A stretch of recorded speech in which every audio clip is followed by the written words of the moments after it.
ফেব্রুয়ারিতে অবশ্যই নির্বাচন দিতে হবে, আর কোনো দ্বিতীয় পথ খোলা নেই বলে মন্তব্য করেছেন বিএনপির স্থায়ী কমিটির সদস্য আমির খসরু মাহমুদ চৌধুরী। অন্য কোনো পথে গেলে দেশের মানুষ তা মেনে নেবে না বলেও হুঁশিয়ারি দেন তিনি।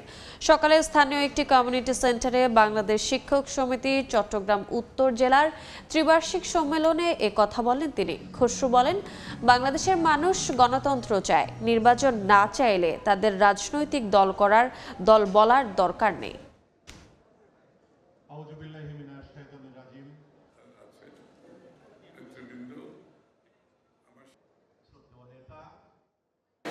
ফেব্রুয়ারির প্রথমার্ধে নির্বাচনের মাধ্যমে বাংলাদেশের জনগণের মালিকানা আমরা ফিরিয়ে দিতে চাই, ফিরিয়ে দিতে হবে। আর কোনো পথ নাই।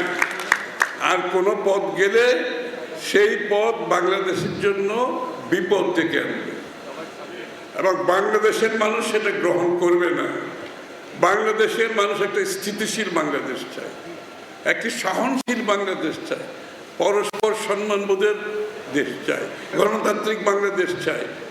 বাংলাদেশের মানুষের সাংবিধানিক রাজনৈতিক গণতান্ত্রিক অধিকার ফিরে পেতে চায়।